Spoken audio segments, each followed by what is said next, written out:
Esta es de tu época, Alfredo Ñañón. No te hagas el joven. ¿O no? ¿Y de la tuya también? De la mía también, Obvio. absolutamente.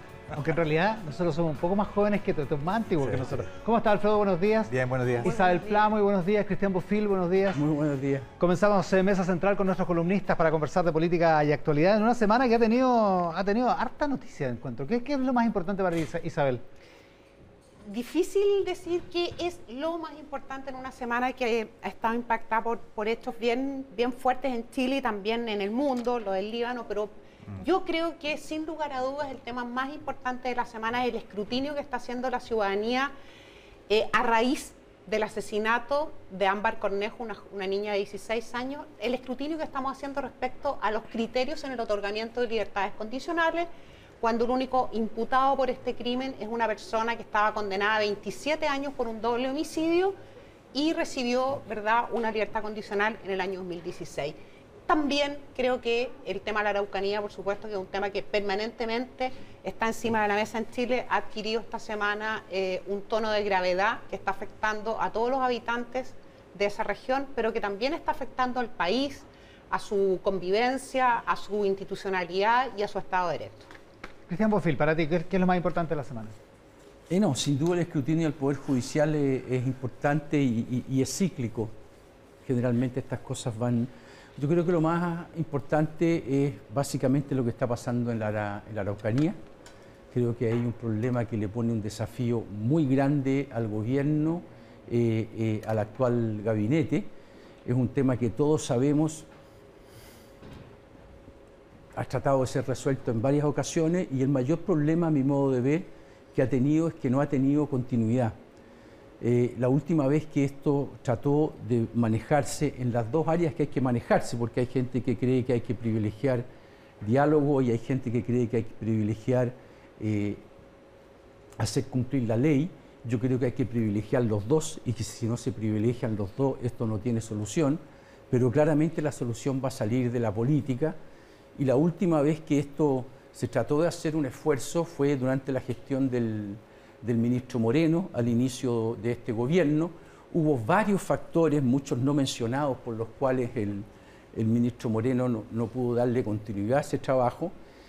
Pero lo más grave, a mi modo de ver, es que cuando las políticas de un gobierno dependen de la iniciativa de un ministro, muestran mucho más que esto no es una política de gobierno ni una política de Estado, sino que es la política de una determinada persona que la tomó en sus manos como prioridad para su gestión.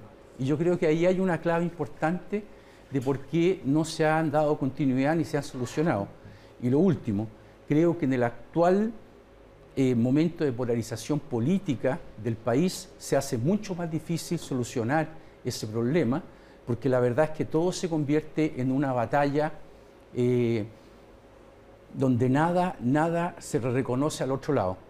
Y siento que un hito que yo creo que todos deberían leer, si no lo han leído, es la carta que sacó la oposición después de la cuenta pública del presidente de la República, en una carta donde firmaron desde el PC hasta la DC con todos sus jefes de bancada, y yo hacía mucho tiempo, tal vez años, que no leía algo más parecido a una declaración de guerra política como lo fue esa carta.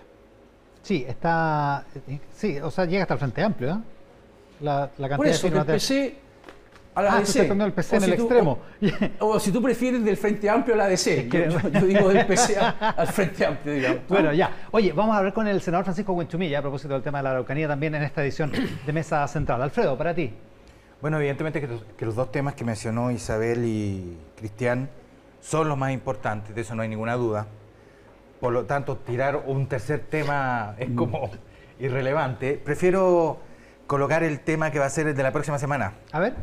Que yo creo que va a ser un momento bien delicado para el gobierno, porque va a tener un gran parecido con el 10% del retiro de los fondos previsionales, y es el impuesto a los súper ricos.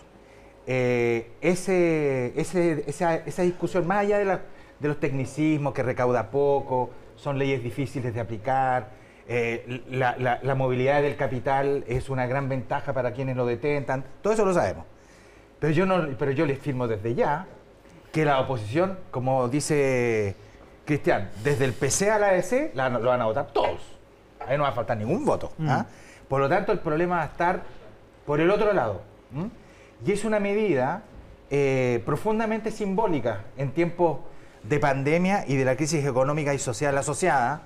Es profundamente simbólica porque puede leerse como un gesto solidario, como un momento colectivo, cosas de ese tipo. Vale decir, un imaginario que es muy favorable para fuerzas que buscan redistribuir riqueza.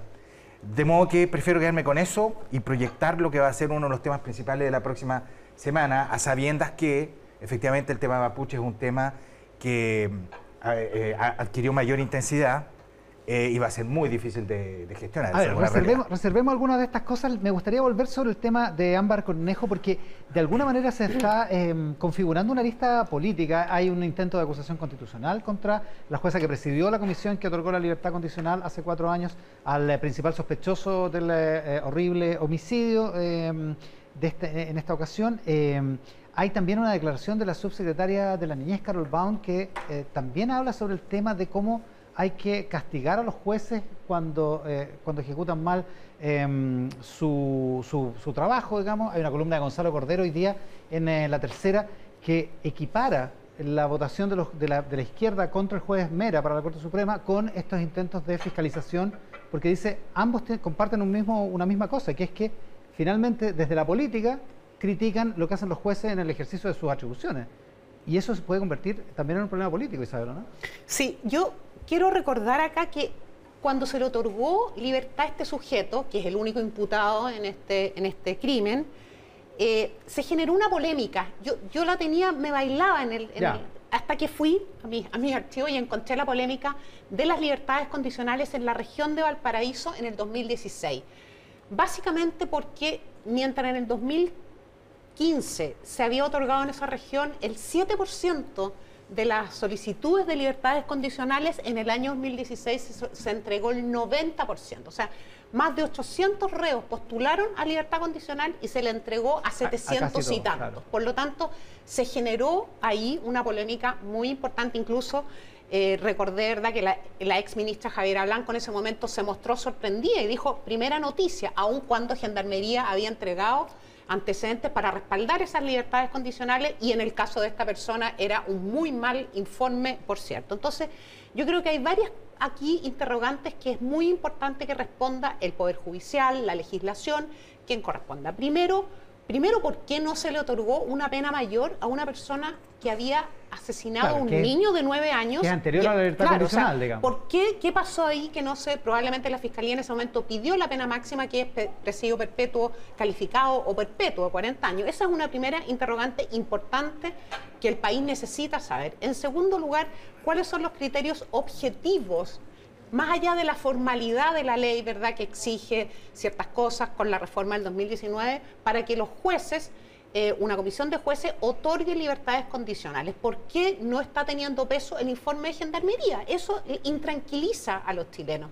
Y en tercer lugar, también en este caso es importante y urgente que se instale el servicio de protección a la niñez, que es un servicio que reemplaza al CENAME con facultades, con atribuciones, con una orientación sin duda alguna de un mejor estándar que el CENAME, que está paralizado porque aun cuando fue despachado por el Congreso, la oposición, ¿verdad?, puso una indicación que obliga a la instalación de este servicio una vez que se implemente la ley de garantías, que lleva 6 años en el Congreso, ¿verdad?, y no se justifica. Es importante el tema del servicio de protección a la niñez porque hemos conocido también en los últimos días que Ámbar estaba, ¿verdad?, había tenido contacto con el CENAME desde principios de año, pero sin embargo ese servicio no percibió que era una niña que estaba en un estado de vulnerabilidad importante, con riesgos importantes, la expareja de la mamá, en fin, una serie de condiciones que a lo mejor muchos niños están enfrentando, niños y adolescentes están enfrentando hoy día en nuestro país. Tiene perfecto sentido, la gente tiene perfecto derecho a sentir irritación por lo que evidentemente parece una decisión absurda haberle dado libertad condicional a esta persona. La pregunta que creo que es atingente a nosotros, es si desde la política hay que promover, por ejemplo, una acusación constitucional en este caso. Cristian, no sé qué piensas tú. No, yo encuentro que es demagogia pura generalmente los parlamentarios están muy atentos y sobre todo ahora que viene un ciclo de elecciones, digamos, a subirse al caballo de algún problema, explotar algún tipo de tragedia y obviamente ganar notoriedad haciendo una acusación constitucional. Basta mirar el récord de las acusaciones constitucionales hacia atrás para darse cuenta que eso ocurre con mucha frecuencia. Muchas veces los parlamentarios que hacen estas acusaciones constitucionales nunca antes le habían dado ninguna importancia a los temas que ahora los levantan como una bandera. Yo lo que tengo entendido, digamos, es que esta tragedia que pasó y que es natural que haya una indignación enorme, es una cosa que pasa bastante cotidianamente, no con estos resultados, y tengo la impresión de que el Poder Judicial, la jueza Loriana Chevesi salió a dar una explicación. Esa explicación puede no ser suficiente, pero este es un problema básicamente que puede solucionar el Poder Judicial si se requieren leyes, que se hagan leyes, pero básicamente yo creo que no es tarea de los parlamentarios buscar culpables y tratar, digamos, de tirarlos a la hoguera con la mayor cantidad de benzina posible para satisfacer deseos, digamos, de justicia, que al final no son justicia y son simplemente búsqueda de chivo expiatorio. Creo que este es un problema mucho más del sistema que de una jueza en particular que votó por un lado o que votó para el otro. ¿Alfredo? No, mira, efectivamente aquí lo que hay es, pero en sentido profundo, es la búsqueda imperiosa de un chivo expiatorio, en sentido antropológico del término. La comunidad necesita expiarse y encontrar un culpable para apaciguarse. Eso está escrito en un libro muy hermoso más de René Girard, que es un gran antropólogo francés. Efectivamente está eso. Desgraciadamente la explicación jurídica, la decisión de la famosa jueza estaba pegada a derecho, porque ese fue el argumento de Ana Gloria Chevesich, la vocera de la Corte Suprema. Eso es real. O sea, clarísima la ley en ese sentido. Está absolutamente claro. Era en ese momento. El problema es de que la claridad jurídica no rima con claridad social necesariamente. Y la política, cuando empieza a funcionar en clave de emoción popular, efectivamente termina siendo una mala política. Eso es real. Y de hecho, sí, yo estuve contando las acusaciones constitucionales que van desde que partió el gobierno de Piñera. Entiendo que vamos no sé si es la octava o la novena. Si es que se concreta esta. Si esta se concreta, sería la octava, ¿la novena? No sé, no. ¿Es la octava o la novena? Chuta. Y esto es una iniciativa que viene de un diputado de Chile, el diputado Lonton. Creo que es, ¿no? ¿Ah? Lonton, creo. Sí, Andrés Lonton. Sí. Sí. El diputado Lonton. Su récord respecto a estos temas. No me extrañaría que fuera cero. Es diputado nuevo, hasta en primer Sí, es diputado por esa zona. Yo creo que este es un caso que representa muchos casos ya ocurridos desgraciadamente y que podrían llegar a ocurrir. Necesita que toda la energía de la política, del Poder Judicial, de la política considerando la gestión y también la legislación, si es que fuera necesario, tiene que estar puesto en mirar en profundidad, hacer un zoom en profundidad a cada una de las variables que influyó en este caso, ¿verdad?, y resolverlas. ¿Cómo se otorgan las libertades condicionales? Me estaba llegando un antecedente que dice que en ese año el 63% de esos reos liberados en Valparaíso tenía un informe negativo de Gendarmería. Algo hay. Ahí hay un ruido importante que está teniendo impacto en esa materia. De manera que yo creo que toda la energía tiene que estar puesta en como bloquear esa especie de desidia. La ciudadanía siente que hay una desidia cuando se está enfrente de situaciones de esta naturaleza, porque es una niña que está en una situación de vulnerabilidad, por una serie de razones, y eso no puede ocurrir. No podemos seguir, ¿verdad?, tolerando la desidia de la institución que sea o de las autoridades que sean, y que esa desidia tenga un impacto tan horroroso, dramático, y que atemoriza con toda la razón del mundo a muchas familias de nuestro país. Ahora, como sea, dramático desenlace que tuvo esta historia esta semana. La historia fue cautivando a la gente de una manera impactante. Totalmente. Desde el fin de semana pasado, en rigor. Fue una escalada. Fue una escalada enorme, y adquirió un nivel de masividad insospechado. Y de alguna manera opacó un poco la tensión que había el domingo pasado cuando estábamos en este programa. Había mucha tensión por lo que había pasado precisamente en la madrugada en varias comunidades, varias municipalidades de la zona de Malleco, de la provincia de Malleco. Ese es un problema que sigue ahí, sigue latente, y el gobierno no le está resultando dialogar con ni siquiera con los portavoces de los huelguistas de hambre, en el caso de uno de los grupos, Cristian. Sí, bueno, Alfredo mencionaba que han habido 8 o 9 acusaciones constitucionales. Yo creo que la oposición está esperando la mejor oportunidad nomás para meterle una acusación constitucional al ministro Pérez. Yo creo que eso, el tema mapuche, en vez de buscar soluciones, en alguna manera, en algún momento va a desembocar en eso. A mí me da impresión, obviamente, que si uno mira lo que ha pasado en los últimos meses en la Araucanía, se va a dar cuenta, digamos, de que hay 49 personas detenidas por incendios, homicidios, en fin, una serie de cosas. Hay una ofensiva política de los mapuches, de los grupos mapuches más radicales. A eso se sumó esta huelga de hambre. Hay que decir una cosa de la huelga de hambre, y yo lo digo sin ningún doble sentido. Yo creo que es bueno que las huelgas de hambre, que han habido 2, digamos, importantes, el 2010 y el 2016, en Chile acostumbran durar bastante. Toda la métrica respecto de huelgas de hambre se hizo a raíz de los 10 militantes del IRA, que el 81 murieron, el más famoso de ellos, Bobby Sands, que fue el primero, y cuando uno es el primero, el más famoso. Nadie se acuerda del segundo que llegó a la luna, uno sabe cuál es el primero. Claro. Y él duró 66 días. Sí, pero fue seca, fue una huelga seca. Y 4 o 5 días antes ya era irreversible. Nosotros vamos a cumplir 100 días en esta huelga. Hubo una el 2017 que duró 115 días. Lo digo porque creo que hay espacio para conversar, que yo estoy de acuerdo con que se busquen soluciones mientras sea cumplir la ley. O sea, la gente que está condenada no tiene por qué irse a su casa o tener algún tipo de indulto. Lo que sí hay un punto, y yo creo que por ahí puede ser la salida, que el convenio 169 de la OIT, que está firmado por Chile, establece que tienes que hacer recintos penitenciarios que respeten las características sociales y culturales de los pueblos originarios. Yo creo que ahí hay algún tipo de salida. No, porque se podría hacer. O sea, claro, en última instancia, caricaturizando, y lo digo con cuidado, hacer una especie de puntapeuco para los condenados mapuche, con sus características, con sus cosas. Lo que yo veo más difícil es la cooperación que se requiere entre oposición y gobierno para tratar de llegar a una salida política. Todos sabemos que sin salida política esto no tiene vuelta.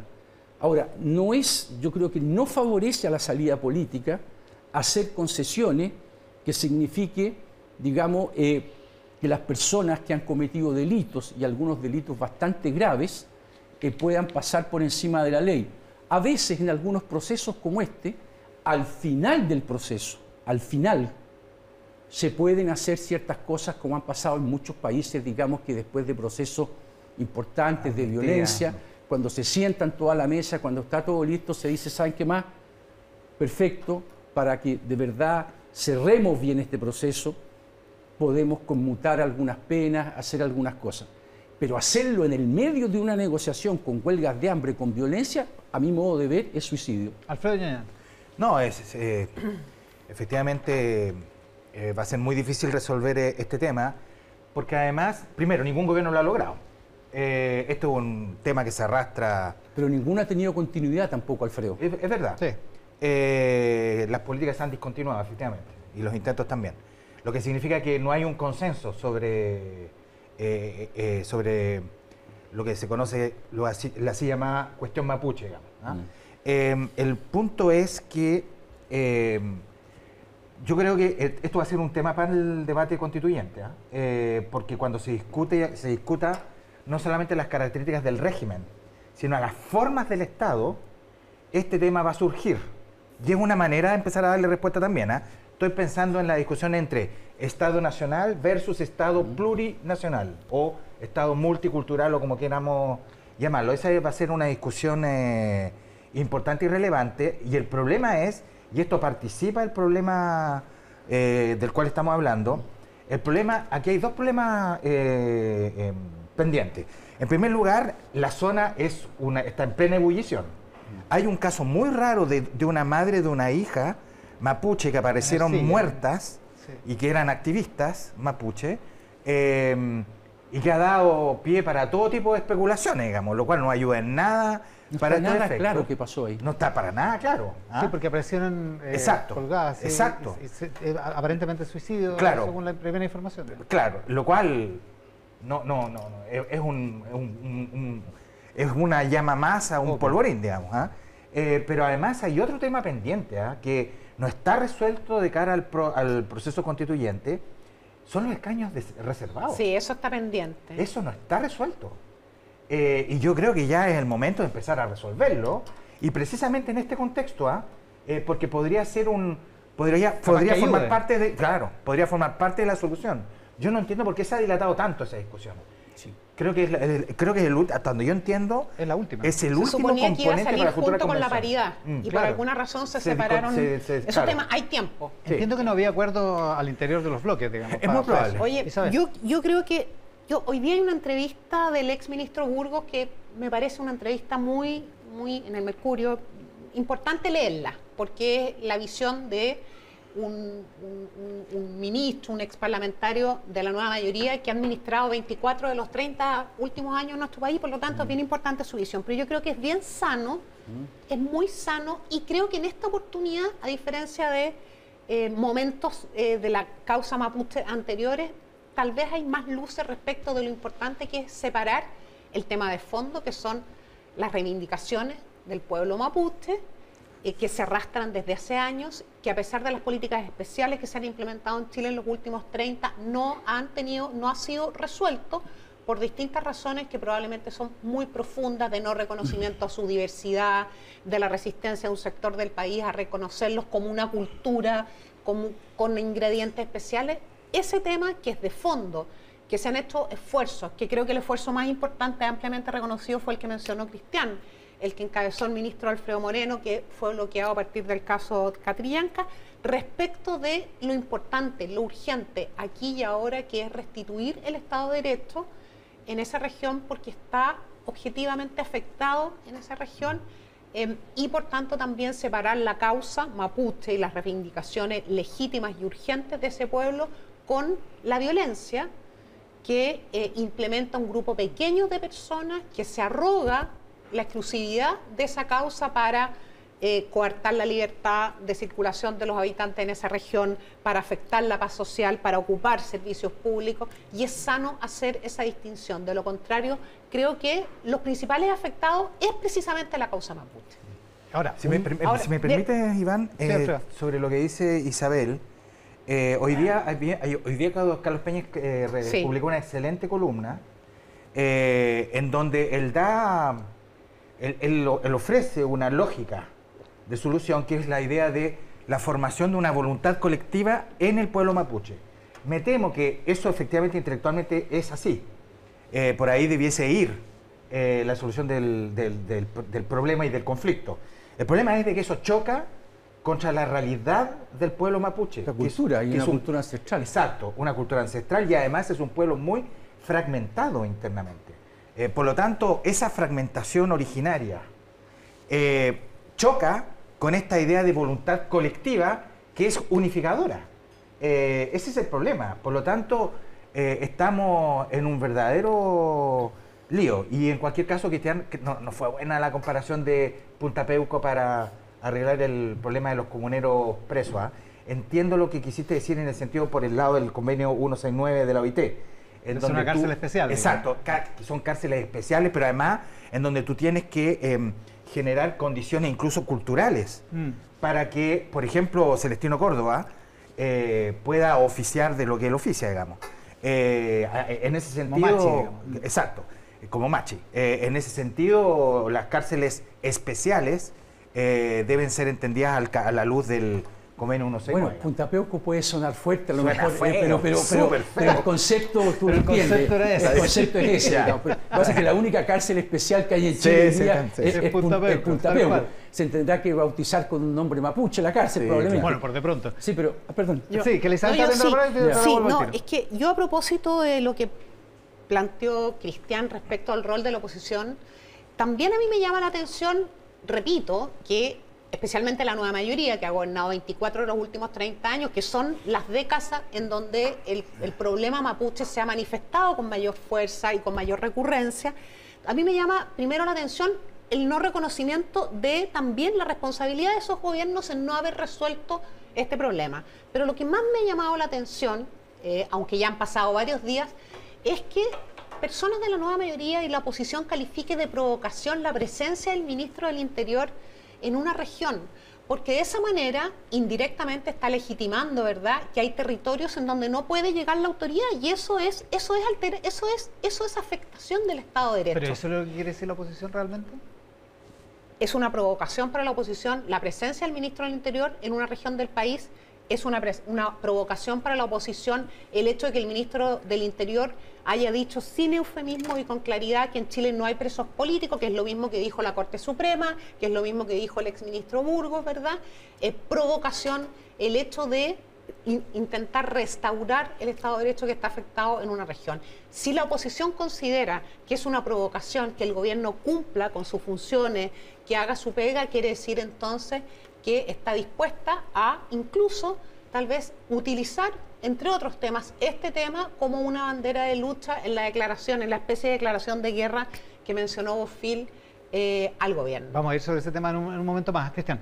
No, yo no tengo duda de que no hay presos políticos. Los presos políticos son cuando son tribunales especiales o por una determinación del gobierno. Aquí son los tribunales de un país democrático, mediante todas las instancias que tienen que hacerse. No, pero hay una cosa que es bien importante, que yo creo que es bien complicada, que es algo que dijo Alfredo, y yo le encuentro razón en el concepto, pero creo que es muy complicado. Esto de que este es un tema que hay que llevarlo a la constituyente.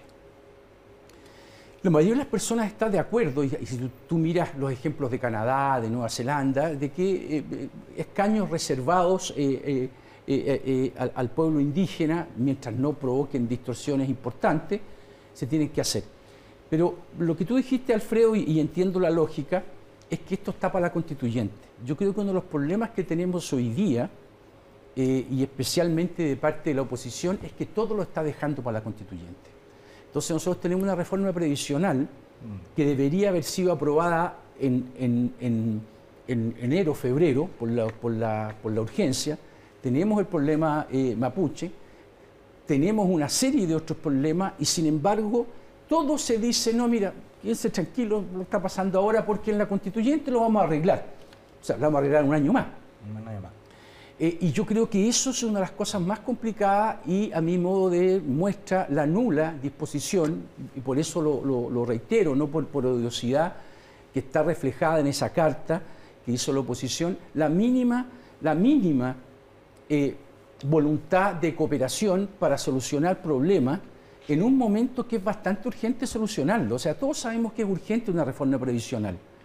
Sabemos perfectamente que tenemos un plebiscito en octubre, que puede incluso no ocurrir por motivos de la pandemia. Sabemos que en el plebiscito anterior, que era el 25 de abril, había un plan para el 26 de abril, digamos, de salir a la calle de los sectores más duros de la izquierda a tratar de votar al gobierno. Una vez tú te enojaste porque yo dije que la oposición moderada también tenía un plan, pero era diferente, que era básicamente hacer el parlamentarismo de facto. Entonces, el hecho de que todos los problemas que hay, los problemas más acuciantes, los más graves, se esté diciendo, oye, no se preocupen, que eso lo vemos en la constituyente, yo creo que hace que los problemas de hoy, que son acuciantes, que son problemáticos, y tenemos la posibilidad de conflictos graves, porque existen en el medio del proceso constituyente, eso se vaya agudizando. Yo creo que ese es un problema mayor que ha sido muy poco tocado. ¿Alfredo? Lo que pasa es que tú no puedes vaciarte. Sí, concuerdo que hay un puzzle acá por resolver, digamos. Lo que pasa es que tú no puedes vaciar de contenido un proceso constituyente que está a punto de iniciarse, pero al mismo tiempo efectivamente hay problemas urgentes por resolver, en donde las soluciones probablemente van a ser al mismo tiempo que urgentes, transitorias en muchos aspectos. Estoy pensando fundamentalmente, por ejemplo, en materia, en el famoso conflicto mapuche, no podemos pretender resolverlo de una vez y para siempre.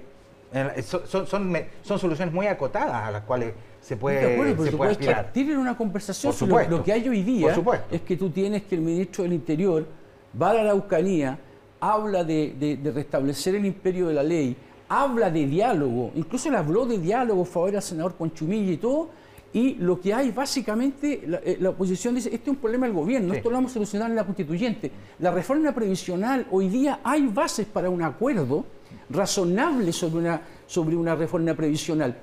Que la constituyente después, digamos, adopte otras medidas o se discuten, eso no es incompatible. Lo que estoy diciendo es que hay una paralización completa de cualquier iniciativa. Hubo una reunión de los ex intendentes en la región. Sí, el viernes. Esas son cosas importantes. Es decir, importantes, pero bien aisladas para lo que puede hacer el mundo político. Isabel. Se puede avanzar todavía. Hay varios proyectos de ley. Está, por ejemplo, el proyecto de ley que crea el Ministerio de Asuntos Indígenas. Hay hoy día tarea que se puede empezar a hacer. En este momento yo comparto que no puede dejarse, o sea, no puede ser la respuesta tipo de la oposición para explicar por qué bloquea o por qué no tiene voluntad para contribuir en un tema que no es ni de la derecha ni de la izquierda, sino que es un tema que le compete al país desde hace 100 años por lo menos. Ya, de acuerdo, yo estoy de acuerdo, pero la oposición, porque yo te pregunto, parte... en la Araucanía, las personas que están afectadas, los habitantes afectados en la Araucanía son personas que votan por la ex nueva mayoría, por el actual gobierno, por el Partido Comunista, o sea, está representada toda la diversidad.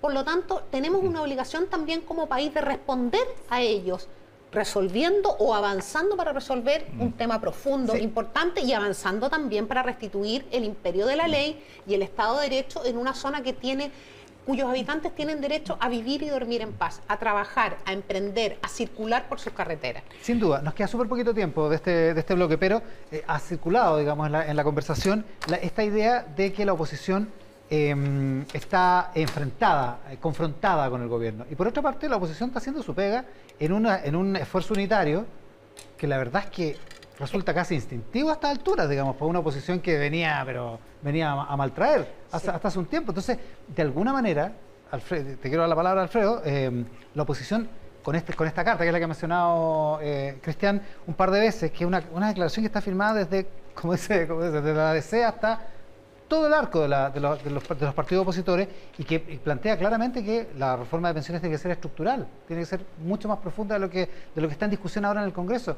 Es porque la oposición ya ve en el proyecto de Superrico, y lo vio en el 10%, ve instancias de unidad que antes no veía, ¿no? Exactamente, si eso es exactamente eso, y eso no tiene por qué ser llamado una declaración de guerra, digamos. Es decir, la oposición ha encontrado un cierto número de nichos en torno a los cuales agruparse y cohesionarse. Eso es de la naturaleza de la política, digamos, eso es lógico que lo haga. El problema está en que esos nichos son finitos. Claro. Esto no va a poder ocurrir de aquí hasta el fin de los tiempos. No van a poder sacar otro 10%. Exacto, todos los días nos van a encontrar un 10% y todos los días nos van a encontrar el equivalente funcional del impuesto a los súper ricos. Claro. Esa es la razón por la cual yo, en lo personal, yo he tratado de impulsar la idea de que lo que debiesen hacer las oposiciones para converger eventualmente en una sola fuerza o en una sola coalición es empezar desde ya el trabajo programático y empezar a redactar y elaborar. Ese es un eufemismo ese es un eufemismo clásico cuando se conforman coaliciones políticas. Yo he estado más tiempo en la oposición que en el oficialismo, 24 años de experiencia en la oposición, Alfredo, así que... ¿Y te ha gustado estar en la oposición? O sea, es más cómodo. Es más cómodo estar en la oposición. Yo, cuando ganamos el gobierno en el 2010, me voy a hacer una pequeña anécdota. Cuando ganamos el gobierno en el 2010, yo era vicepresidenta de la UDI. Y me acuerdo que en la primera reunión de directiva yo planteé, hemos pensado que llevamos 20 años ejercitándonos como oposición y que tenemos también que acostumbrarnos, es un tema, pero lo importante es lo siguiente, siempre se dice que es un eufemismo, tenemos primero que tener una plataforma de ideas, el trabajo programático, pero instintivamente cuando uno es oposición lo que quiere uno es derrotar electoralmente en la siguiente elección al adversario, que es el oficialismo, y al mismo tiempo busca, y es de forma mucho menos académica de lo que uno cree, busca los temas que son los más simbólicos para su sector político. Pero yo hay un punto que no me quiero ir de este programa sin decirlo, que lo que nosotros estamos viendo también es una unidad opositora a costa de la identidad de un sector muy importante de la oposición, que es la ex nueva mayoría, que es la DC. Burgos insinúa hoy día y dice una centroizquierda, una ex nueva mayoría fundida con la izquierda. Y ese es un tema que yo creo que está preocupando de manera importante a personas que son muy relevantes para la historia de nuestro país, y también liderazgos jóvenes hoy día de la DC, del PPD, del PS, están disponibles ellos a renunciar a su historia, a su identidad por esta unidad. Vamos a ver qué pasa. Lo último. No, yo mantengo la declaración de guerra y creo que cualquier persona que lee eso se va a dar cuenta que están buscando la unidad en torno a un solo punto, que es la oposición al gobierno. A partir del momento en que se sienten a conversar otras cosas, ahí se complica. Y yo creo que eso está muy dado, y venimos viendo eso después del 18 de octubre, porque la oposición simplemente quiere dar por terminado este gobierno.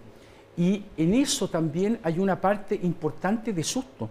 La oposición le tiene mucho susto a la calle, tanto susto como le tiene el gobierno. Lo que pasó fue una cosa muy complicada. Entonces, yo no veo ninguna propuesta, ni que se quiera avanzar en nada. Se convierte todo en una guerra completa. O sea, aquí el tema de la pandemia, cómo se manejó, fue una guerra política. Y creo que ellos tienen una sola propuesta que parece una varita mágica, que ya la hablamos, que es la constituyente. Lleguemos a la constituyente y ahí solucionamos los problemas. Estoy de acuerdo, la oposición tiene que ejercer la crítica y además, para llegar al poder, cualquier oposición no puede decir que el gobierno lo está haciendo bien, pero hay momentos de conflicto y de cooperación, y creo que en el momento de crisis que está el país, uno esperaría de algunos sectores de la oposición, por lo menos, un poco más de cooperación. Vamos a ver cómo ve esa experiencia de tratar con la oposición, con uno que la está experimentando, el ministro de Educación, Raúl Figueroa, que viene al siguiente bloque de Mesa Central, la conversación de política y actualidad esta mañana con Cristian Bofill, con Isabel Pla y con Alfredo Yoñán. Me llamaron la atención porque estamos sin mascarillas hoy, y es porque hay una nueva normativa que nos permite durante 2 horas estar sin mascarillas. Y tenemos esto que nos separa. Con distanciamiento físico y todo, así que estamos cuidándonos igual que todo el país. Les agradezco mucho esta mañana de domingo. Buenos días. Gracias. Nosotros nos vamos a la pausa y estamos de vuelta de inmediato. Estamos haciendo Mesa Central por la pantalla del 13 en transmisión simultánea con Tele 13 Radio y todas nuestras plataformas. Hacemos Mesa Central por la pantalla del 13 en transmisión simultánea con Tele 13 Radio en todas nuestras plataformas, y lo ha anunciado con nosotros el ministro de Educación, Raúl Figueroa. Ministro, muchas gracias por la gentileza de estar acá. Muy buenos días, Iván, muchas gracias. Estamos como a 6 metros de distancia, así que por eso podemos estar sin mascarilla. Oiga, esto se lo han preguntado como 500 veces a estas alturas, pero ¿cuándo vamos a volver a clase? Sí, como lo hemos dicho también tantas veces, no hay una fecha establecida para volver a clase. Es que la gente se confunde, porque usted vino el otro día al matinal, al bienvenido, y vino con ese kit no sé cómo se llama, kit sanitario. Un kit sanitario. Un kit sanitario, ¿no? Que van a repartir en los colegios, entonces la gente dice que si van a repartir esto quiere decir que vamos a volver pasado mañana, en 2 semanas. Claro, y por eso es muy importante despejar esas dudas. Lo primero, como un contexto previo. La suspensión de clases presenciales fue una medida necesaria que se tomó oportunamente para poder paliar los efectos de la pandemia y controlar la propagación del virus. Pero siempre hemos sabido, y esto hay evidencia internacional robusta, que una prolongada suspensión de clases presenciales afecta una serie de elementos, afecta los aprendizajes, incrementa las brechas de aprendizaje, incrementa los riesgos de deserción, afecta la salud mental de los niños y los jóvenes, su desarrollo integral socioemocional. Y por lo tanto, así como fue muy claro que había que suspender las clases presenciales en su momento, también es muy importante tener presente que en la medida que las condiciones sanitarias lo permitan, es también relevante ir volviendo a la clase presencial, porque las clases presenciales son irreemplazables. Ya, es importante, pero un colegio no va a volver a clases. Entonces, si todavía hay riesgo de contagio. Ese es el punto. El primer elemento central de cualquier plan de retorno a clases es la seguridad. Y por lo tanto, si no se dan las condiciones sanitarias para volver, eso no va a ocurrir. Y en ese sentido tenemos que tener muy claro cómo funciona, obviamente, nuestro país. Las condiciones sanitarias se van dando de distintas formas en distintos lugares. Tenemos ya establecimientos que están funcionando en Chile. Tenemos colegios que han abierto. Ya, pero para objetivarlo, en el plan paso a paso, ¿equivale a cuál etapa? En el plan paso a paso, lo que se ha señalado con harta claridad, de hecho se modificó un decreto de salud la semana pasada, el viernes, se dice que en las regiones o en las comunas que están en el paso 4, eso es apertura inicial. Exactamente, apertura inicial.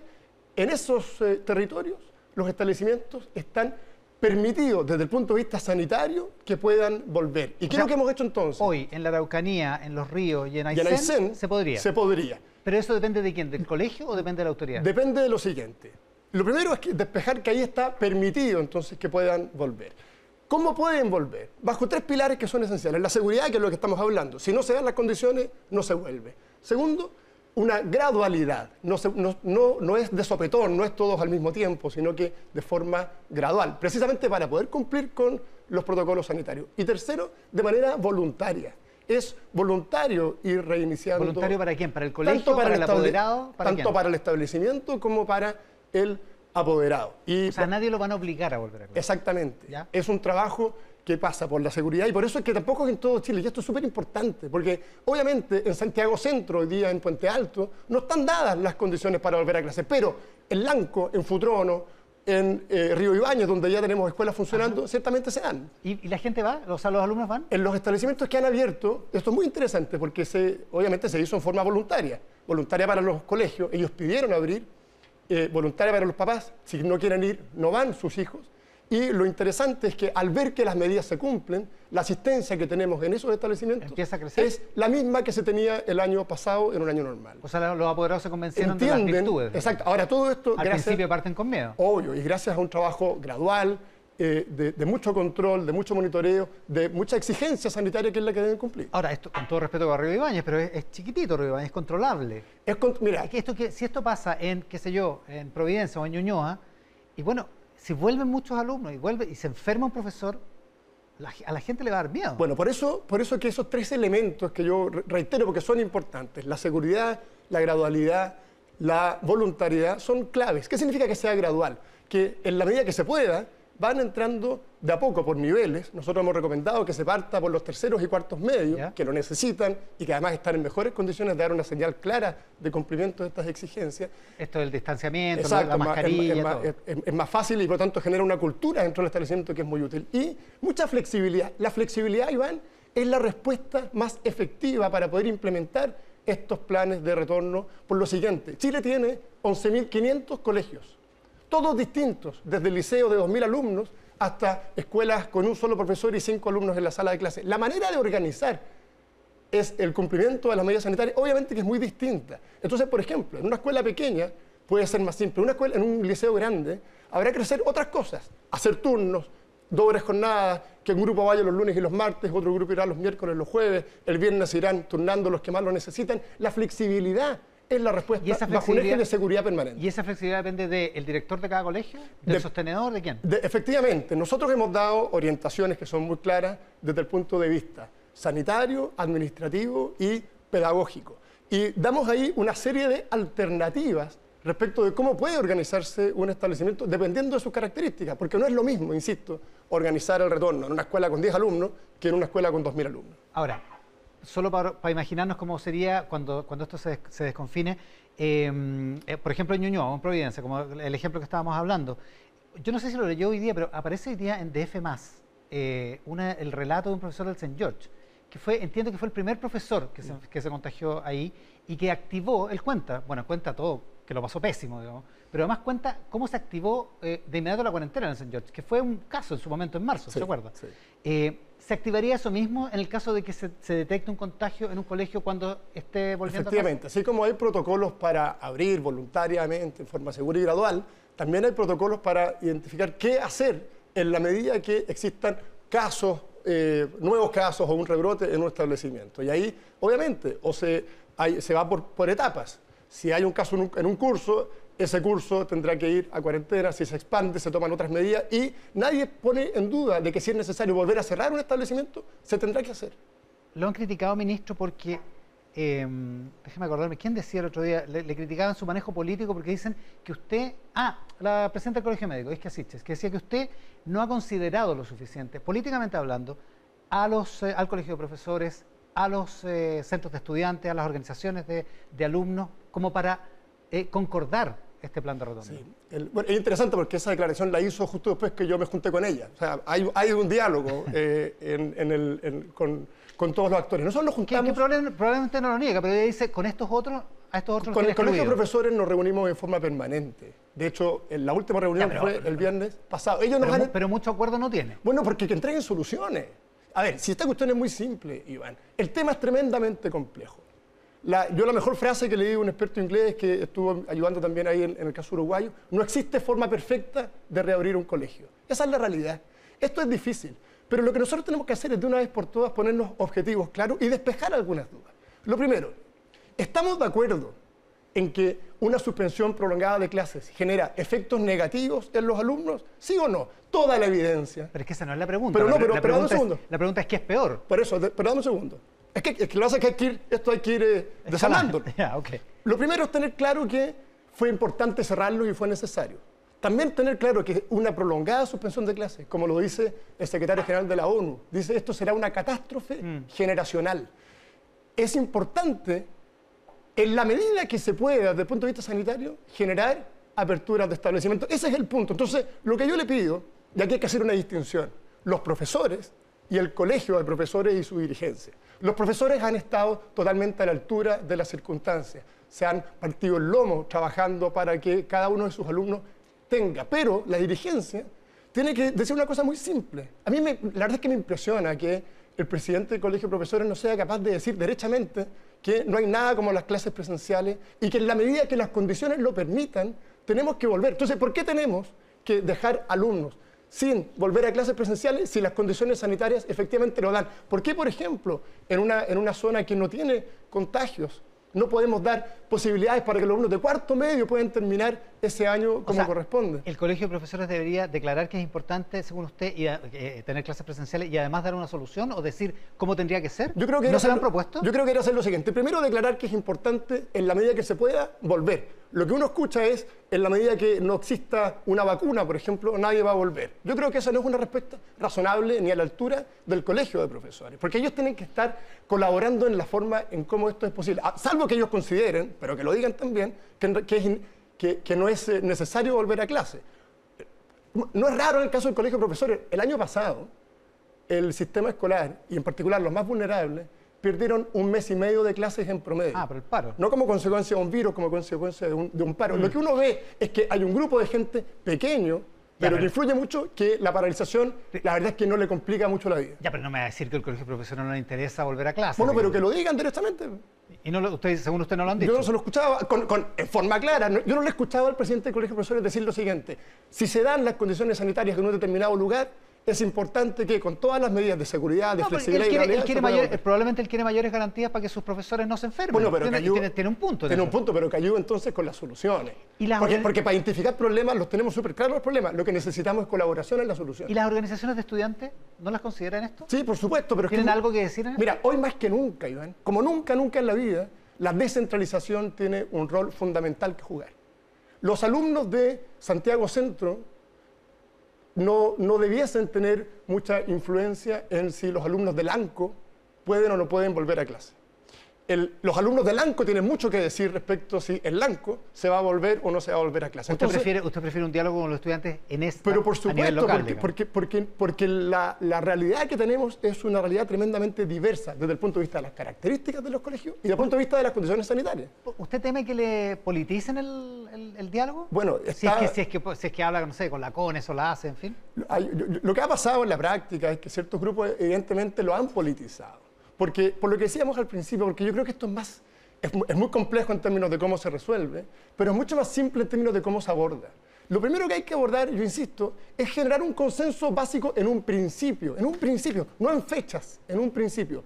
El principio es el siguiente: si se dan las condiciones sanitarias en un determinado lugar ¿Es bueno que se haga un esfuerzo por volver a las clases presenciales? O, al revés, si se dan las condiciones sanitarias en un determinado lugar, ¿vamos a mantener cerrado esa escuela porque no nos atrevemos a tomar decisiones?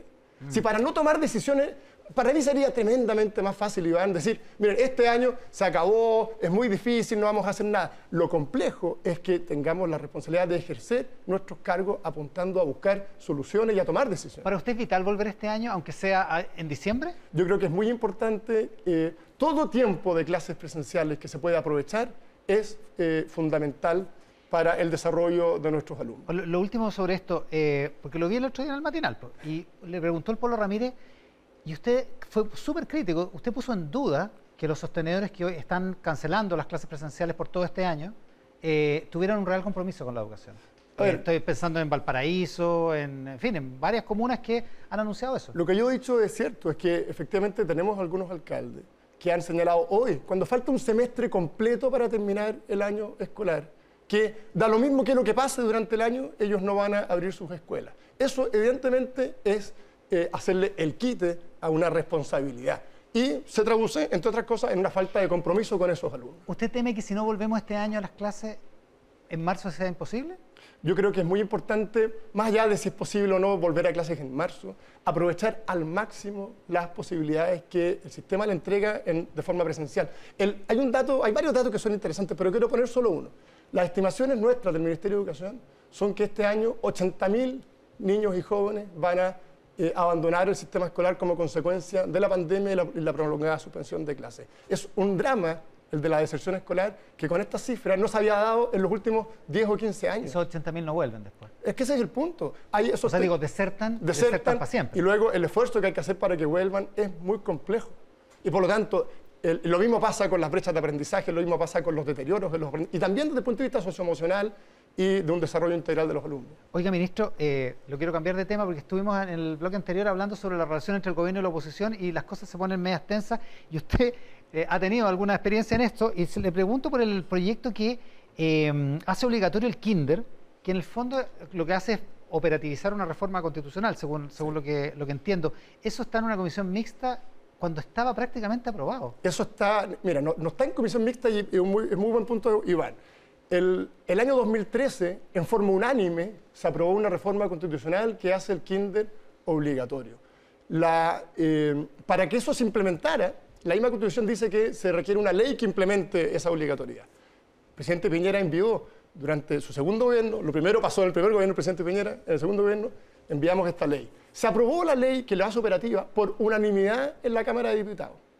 Llegó al Senado, no se presentó ninguna indicación que arreglara o que cambiara o que propusiera algo, sino que simplemente se eliminó todo aquello que apunta a la obligatoriedad del kinder con los votos de la oposición. Y ahora vuelve a la Cámara, donde la Cámara va a tener que pronunciarse si acepta esos cambios, es decir, si rechaza que sea obligatorio, o bien lo rechaza y lo lleva a la mixta. Entonces ahí hay dos cosas que son importantes. Primero, apelar al compromiso que tuvieron los diputados que votaron unánimemente este proyecto, porque mantengan ese compromiso con la educación parvularia. No hay nada más importante que la educación parvularia si queremos efectivamente eliminar y reducir las brechas de aprendizaje que se producen en Chile. Porque si mantienen el compromiso, ahí sí que se va mixta para resolver la diferencia. Y lo otro es constatar con bastante tristeza cómo la oposición en el Senado, en definitiva, terminó desarmando por completo un proyecto por una razón súper simple y súper triste, por el solo hecho que es un proyecto del presidente Piñera. No hubo ningún argumento serio que quisiera dudar respecto de la conveniencia de avanzar en el kinder obligatorio. ¿No tiene derecho la oposición en no querer avanzar en la consolidación de un sistema educacional que no le gusta?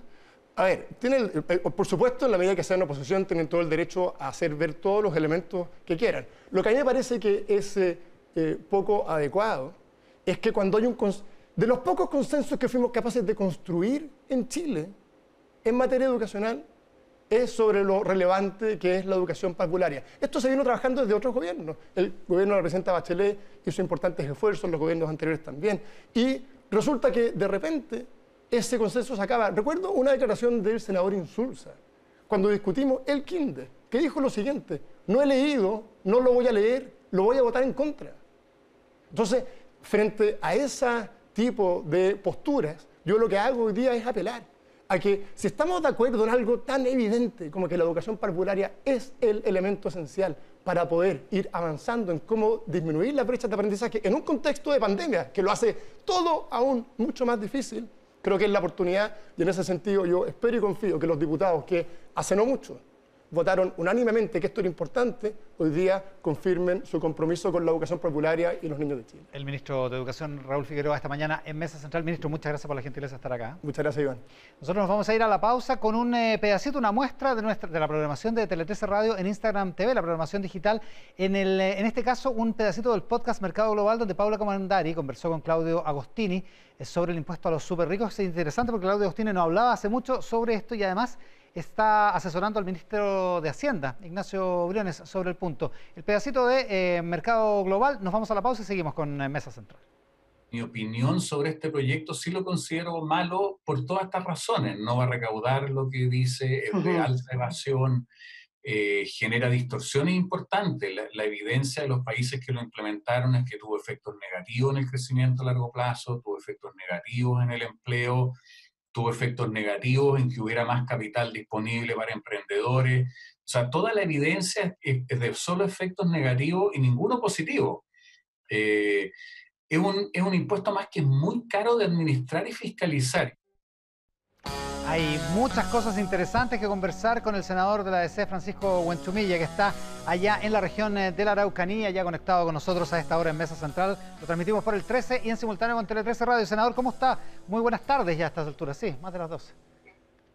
¿Qué tal? Buenas tardes, gusto de saludarlo. Oiga, muchas gracias por estar con nosotros. Usted hace mucho tiempo que viene diciendo que el problema en la Araucanía es un problema político, que no es un problema de otra naturaleza. ¿Por qué no se ha podido arreglar el problema político? ¿Porque los que están a cargo de arreglarlo no lo han entendido?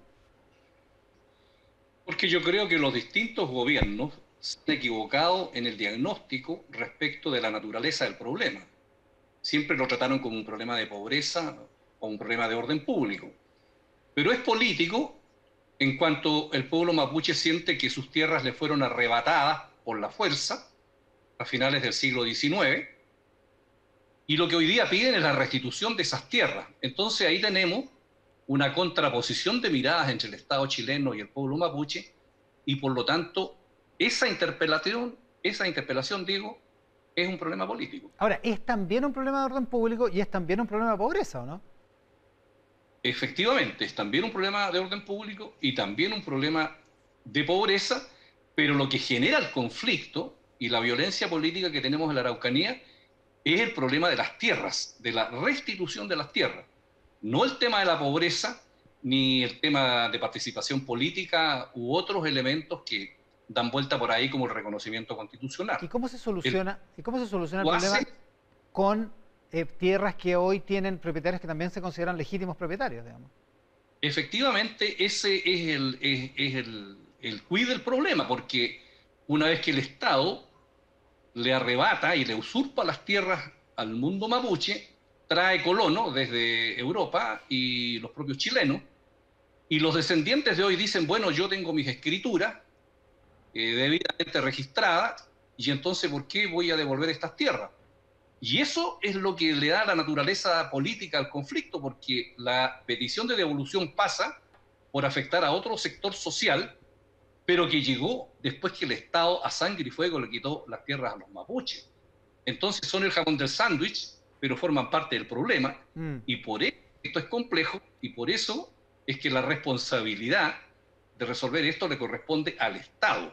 Entonces eso es lo que hace difícil justamente la situación que tenemos acá en la Araucanía. ¿El plan, la iniciativa del ministro Alfredo Moreno es lo que más se ha avanzado en esta materia? ¿Usted lo valora eso?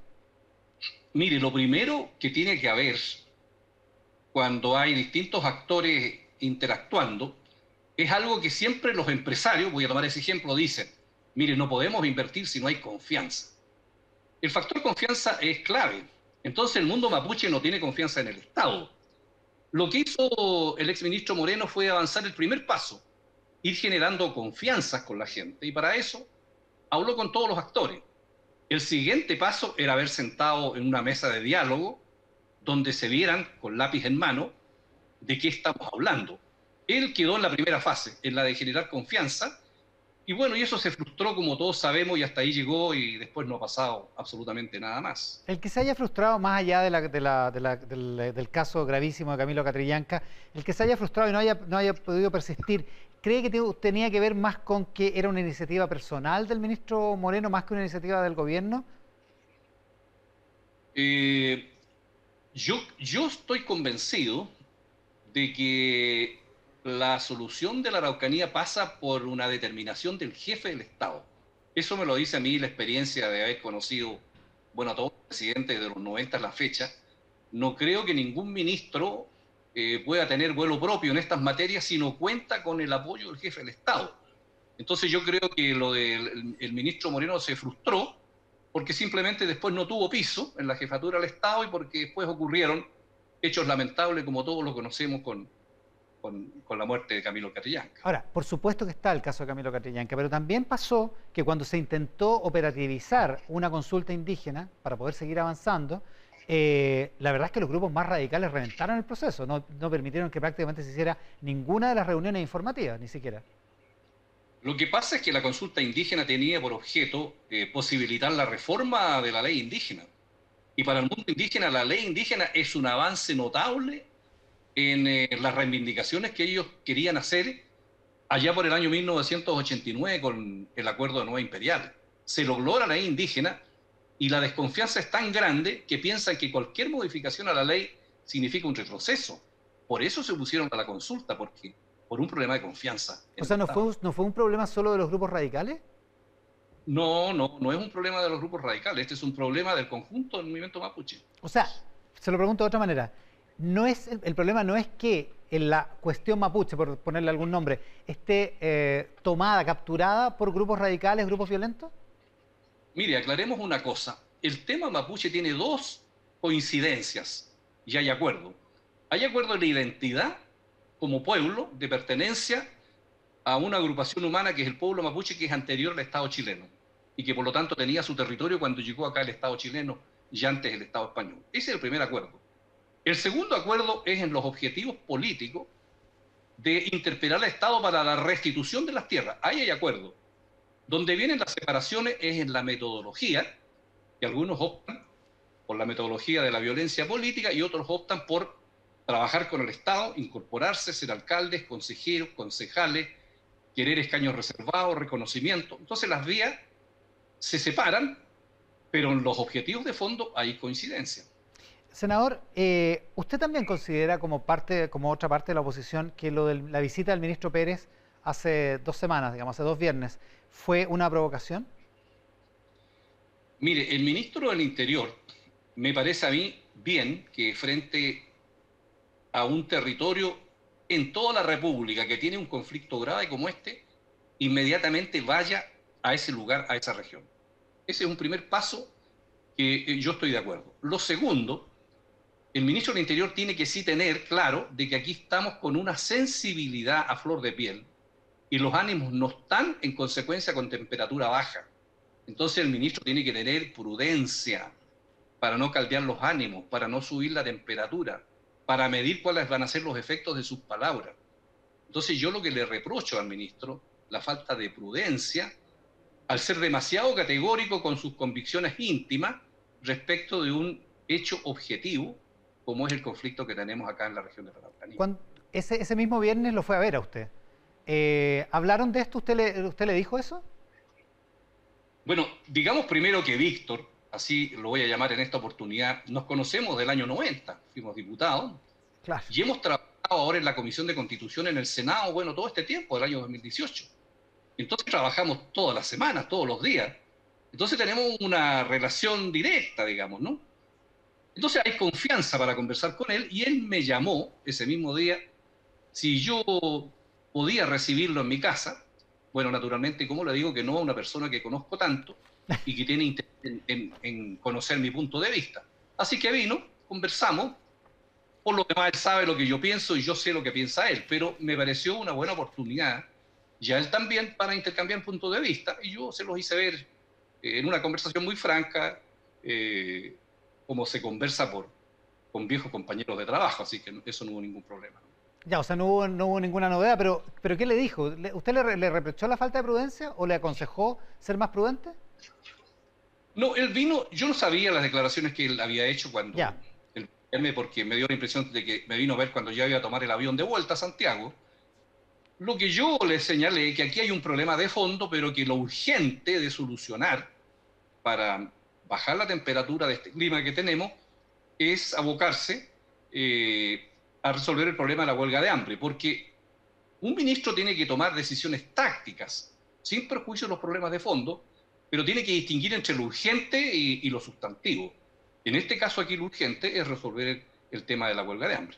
Oiga, a propósito de esto, ¿usted está de acuerdo con el ministro Pérez y con el ex ministro Jorge Burgos, con quien usted no se llevó demasiado bien cuando usted era intendente y él era ministro del Interior? Aparece hoy día en una entrevista en el reportaje del Mercurio de la periodista Paula Codú, dice, coincido con el ministro Pérez, no hay presos políticos en la Araucanía. ¿Está de acuerdo usted? Esa es una discusión que no tiene ningún sentido. ¿Qué da lo mismo que sean presos políticos o no sean presos políticos? Ellos están presos por una causa en la que ellos creen, que tiene naturaleza política, de interpelación al Estado, están presos, están en huelga de hambre y ocasionan todos los problemas que tenemos. Entonces, más allá de lo semántico, lo urgente es resolver ese problema, cualquiera que sea la denominación que se le dé. Esa es una notación jurídica que no tiene ninguna importancia. Es una connotación jurídica, pero también ética. La característica de preso político da una cierta legitimidad a la lucha y a la petición de justicia. Mire, probablemente los presos de Punta Peuco también estiman que sus delitos son de naturaleza política. Entonces, mejor no darle vuelta al tema, ¿no? Muy bien. Senador Huenchumilla, muchísimas gracias por la gentileza de estar esta mañana con nosotros. Buenos días, gusto saludarlo. Igualmente, gusto saludarlo. El senador de la Democracia Cristiana, Francisco Huenchumilla, hoy en Mesa Central en la pantalla del 13, en simultáneo con todas nuestras plataformas y también con nuestros auspiciadores, porque hoy prevenir es más importante que nunca. AirLife, con su tecnología única y 25 años de experiencia, elimina hasta un 99,99% de virus, hongos y bacterias en aire y superficies. Respira con AirLife en tu auto, oficina y espacios públicos para que te sientas tranquilo. AirLife, aire puro. Hacemos una pausa, volvemos con los presidentes de los partidos de Chile Vamos para conversar de los difíciles momentos que le ha tocado vivir al gobierno, precisamente también a sus partidos de la coalición y la relación con la oposición. Volvemos con esa imagen de Valparaíso a esta hora. Hacemos Mesa Central. Estamos de vuelta haciendo Mesa Central por la pantalla del 13, en simultáneo con Tele 13 Radio, por supuesto, y en todas las plataformas de Tele 13 a esta hora. Decíamos que tenemos un panel para conversar sobre la relación que después de la cuenta presidencial del 31 de julio tiende a modificarse, a cambiar la relación entre el gobierno y la oposición. Ha habido, por supuesto, después de la aprobación de la reforma constitucional del 10%, una situación completamente distinta y se ha venido expresando en la última semana, en los últimos días. Vamos a conversar con los presidentes de los tres partidos principales de Chile Vamos. Está el senador de Renovación Nacional, Rafael Proens. ¿Cómo está, senador? Muy buenos días, buenas tardes. Muy bien, Iván. Te escuchaba un poco mal, pero estoy bien, gracias a Dios, aquí en Santiago desde el día jueves que me vine del norte del país. Muy bien, ya estamos conectados. Está también Andrés Molina, diputado y presidente de Evópolis. Diputado, ¿cómo está? Buenas tardes. Hola, Iván, muchas gracias por la invitación. Así que agradecer el contacto. Y la senadora Jacqueline Van Rysselberghe, presidenta de la UDI, que también está conectada. ¿Cómo está, senadora? Buenas tardes. Hola, ¿cómo está? Yo acá en Conce. Bien. Excelente. Así están los tres conectados telemáticamente. A ver, hagamos una primera ronda. ¿Cómo calificarían la relación entre el gobierno y la oposición en estos últimos 10 días? ¿Efectivamente podríamos hablar de un cambio, de una situación distinta a lo que veníamos observando desde antes, o la situación sigue más o menos igual? ¿Qué piensa, diputado Molina? Claramente esta es una nueva etapa. Yo creo que el cambio de gabinete, también hay cierto cambio en los rostros de los partidos. Se da una gran posibilidad de poder justamente hacer lo que la gente nos pide, un trabajo mucho más de unidad, donde hayan complicidades, donde logremos darle tranquilidad justamente a mucha gente que espera de nosotros poder, ¿cierto?, no solamente en este gobierno, sino que también darle gobernabilidad en el futuro. Así que yo siento de que los cambios, si bien lógicamente uno puede en alguna medida, ¿cierto?, estar resentir o, ¿cierto?, esperar claramente la salida de Gonzalo, que nosotros claramente y creemos que hizo un muy buen trabajo, pero creo que se ha construido un buen comité político que nosotros vamos a apoyar también como ilusión política con mucha fuerza y lo estamos haciendo, y también le vamos a dar una energía a nuestro Chile Vamos, que sin duda tiene un tremendo desafío por delante. Senadora Van Rysselberghe, usted que es la única que resiste ahí, en la cabeza de la canción del dúo dinámico, resistiré. Sí, tal cual. Oiga, ¿usted ha notado un cambio en la relación entre gobierno y oposición? Mira, yo creo que efectivamente en los últimos meses se había ido deteriorando el ambiente estaba complejo, es decir, no era fácil. Gonzalo Blumel accedió al cargo de ministro de Interior sin pedirlo. Creo que hay un gesto de nobleza por parte de él para poder ayudar. Pero la situación era compleja en el país después del 18 de octubre. Entonces, yo creo que es fruto de un montón de cosas, se fueron rescindiendo la relación entre todos, y creo que ahora estamos a puertas de una tremenda crisis económica, no a puertas, sino la tenemos encima, y por lo tanto yo creo que todos tenemos la voluntad de poder dar vuelta a la página y avanzar. Creo que hoy día lo hemos visto, hay un comité político que tiene experiencia política, que sabe leer bien la sociedad y las demandas de la ciudadanía, y por lo tanto nosotros esperamos que más allá de las dificultades que se puedan encontrar, podamos tener la complicidad necesaria para poder avanzar. Nosotros creemos que son muchos los desafíos que tenemos, y por lo tanto lo que necesitamos hoy día es trabajar en unidad para poder avanzar. Senador Provence, ¿qué piensa usted pensando en la relación con la oposición? ¿Cómo lo ve?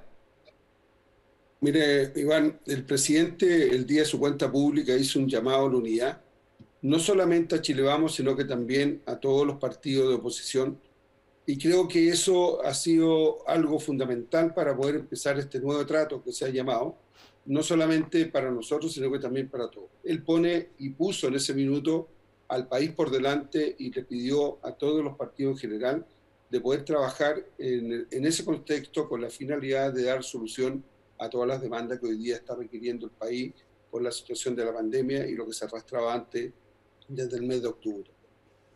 Ahora, ya que toca el tema de la unidad, la semana pasada acá en el programa estuvieron los presidentes de 4 partidos de la oposición analizando precisamente la cuenta pública, y la diputada Catalina Pérez, la presidenta de Revolución Democrática, habló precisamente sobre ese llamado a la unidad al que no le concedió mayor credibilidad. Quiero recordarles lo que dijo Catalina Pérez acá en el programa la semana pasada.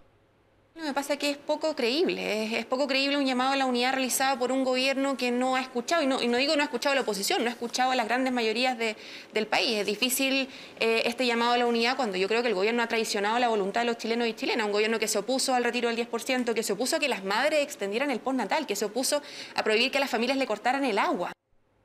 No ha escuchado no es que no escucha a la oposición, no ha escuchado a las grandes mayorías nacionales, dice Catalina Pérez. ¿Qué piensa, senadora Van Rysselberghe? ¿Sabes? Lo que pasa es que yo creo que ese es el discurso que tiene la izquierda hoy día. Yo de verdad acá decir medias verdades al final del día, porque acá lo que nosotros hemos dicho es que avancemos. De hecho, el gobierno, a nadie se le ha cortado los servicios básicos, porque el gobierno llegó a un acuerdo con las empresas justamente en eso. Se postergaron los créditos hipotecarios, se han hecho un montón de cosas. Entonces, decir lo contrario me parece que no corresponde. Lo que sucede es que lo que no se ha querido hacer es vulnerar la institucionalidad. Acá nosotros, es decir, los países crecen y se desarrollan en democracias que se robustecen, no que se debilitan. Y cuando uno rompe las reglas del juego, cuando uno vulnera las constituciones, más allá de que la cambiemos o no, pero cuando uno la vulnera, de alguna manera se debilita la institucionalidad, se deterioran las democracias, y finalmente terminamos en países que son el ejemplo de la izquierda. Entonces, yo creo que acá lo que hace el Frente Amplio, y particularmente Catalina Pérez, de quien tengo una muy buena opinión, pero que creo que en esto se equivoca profundamente, es tratar de confundir las cosas, porque acá no hay superioridades morales. No es cierto que ellos sean los únicos que quieren ayudar a las personas. Eso no es cierto. Lo que sucede es que lo que nosotros queremos es eso, pero además queremos proteger al país para que podamos, una vez que termine esta pandemia, tener la posibilidad real de que el país se ponga de pie, de que la gente pueda encontrar empleo, de que las familias tengan la certeza de que el progreso va a volver a ser una realidad en sus vidas. Entonces, creo que esas descalificaciones así tan brutales que hacen, más bien obedecen a un sesgo ideológico que a una realidad concreta. Andrés Molina, ¿no tiene un punto Catalina Pérez cuando dice que el gobierno se opuso al 10% de las AFP, al retiro del 10% de las AFP, que se opuso al postnatal, a la extensión del postnatal por la pandemia? Tiene un punto. En esos puntos el gobierno efectivamente tuvo esa posición. A ver, claramente hay que entender una cosa. Entendamos el contexto de lo que hemos tenido que enfrentar como gobierno. Después del estallido, luego una pandemia donde claramente todas las instituciones, incluso con todos sus funcionarios en sus casas, y se ha podido llegar a casi 14 millones de personas. Y aquí quiero ser muy claro, el gobierno claramente creía y estaba convencido que no era el momento, ¿cierto?, para sacar este 10%. Llevábamos 4 meses en una situación que la clase media muchas veces ha tenido una situación difícil, ¿cierto? Y probablemente han perdido el trabajo gran parte de ella, a veces hasta por un año, y han tenido que enfrentar y nunca han tenido ayuda del Estado. Y por lo tanto, en esta situación, lo que más le preocupaba al gobierno y le preocupa al gobierno es lo que viene, porque no hay una certeza de cuánto tiempo más esto va a durar. Y entender también que este 10%, cuidado, Iván, resulta que la gran mayoría de las personas, tienes 3 millones de personas que sacaron todo y no les alcanza ni siquiera para el millón de pesos, si estamos hablando de 250.000 pesos. Y después tienes 4.600.000 personas que lo que han retirado van a retirar prácticamente más de la mitad de su plata. Entonces están afectando claramente las pensiones, donde este gobierno además tenía, ¿cierto?, un proyecto que lo aprobó en el Congreso, en la Cámara de Diputados, y en el Senado está ahí, ¿cierto?, votado sin avanzar, como muchos proyectos, como esta semana también nuevamente el Senado, ¿cierto?, se dio el lujo de votar en contra del proyecto de la ayuda, justamente la reactivación a la clase media para poder lograr que nuestras pymes puedan avanzar, porque en muchos lugares, igual como en la Araucanía, ya hace un par de meses, 2 meses y medio, casi 3 meses, que se terminó la cuarentena y por lo tanto nuestros emprendedores quieren realmente tener hoy día un mecanismo que les ayude, ¿cierto? Y que ahí es donde nos tenemos que sumar. Entonces, esto se mira una parte, y aquí el gobierno hizo un proyecto de cuidadoras para que efectivamente las manitas y los papás que puedan realmente, que tengan el problema los niños hasta 6 años, y no solamente los que tienen hasta 1 año y medio, puedan también poder, ¿cierto?, dejar su trabajo. Entonces creo que el gobierno ha reaccionado, pero mira, decir realmente, insisto, con funcionarios en sus casas, todas las páginas web funcionar, que la gente reciba su plata, que los adultos mayores lo reciban, era un desafío gigante. Yo no me puedo imaginar, y lo digo, si aquí no estuviera este gobierno haciendo este trabajo, y lo digo bien honestamente, porque sé de las capacidades de gestión que tiene desde el presidente de la República hacia abajo. ¿La oposición lo hubiera hecho muy distinto? ¿Es la pregunta?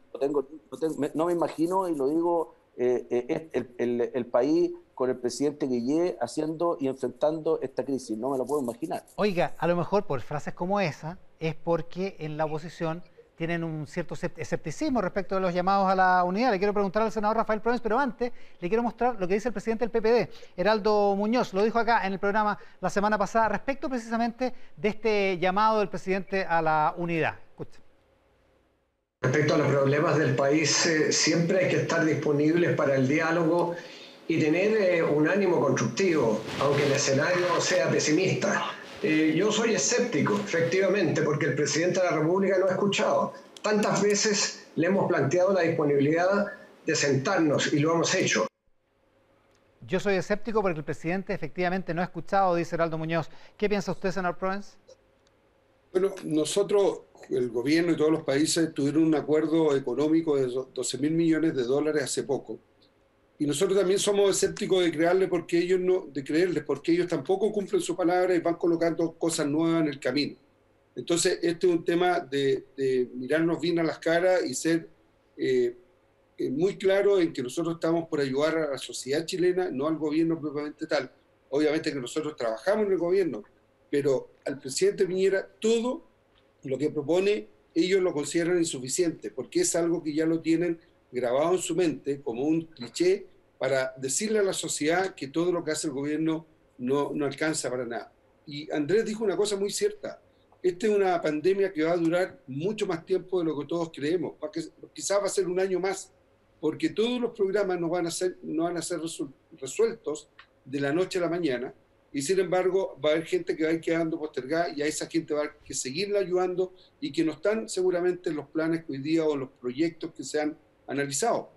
Por ejemplo, estos 2 millones de empleos que se van a generar, que anunció el presidente, no son en un día, son en 2 años. Por lo tanto, siempre va a quedar un grupo rezagado que el Estado va a tener que estarlo ayudando permanentemente. Y para eso se van a tener que seguir enviando proyectos de ley al Congreso con la finalidad de que se den los recursos para apalear a esa gente que va a estar sufriendo en un momento determinado. Ahora, más allá de las virtudes o efectos técnicos que haya tenido la reforma que permitió el retiro del 10% de los fondos previsionales, la respuesta de las personas, que en un número superior a los 7 millones ya solicitaron su retiro en la primera semana en que tuvieron posibilidad, da la impresión de que la gente no tiene confianza en que la ayuda del gobierno le va a llegar, senadora Van Rysselberghe. Es decir, que está instalada esta idea de que no hay oportunidad en las ayudas del Estado.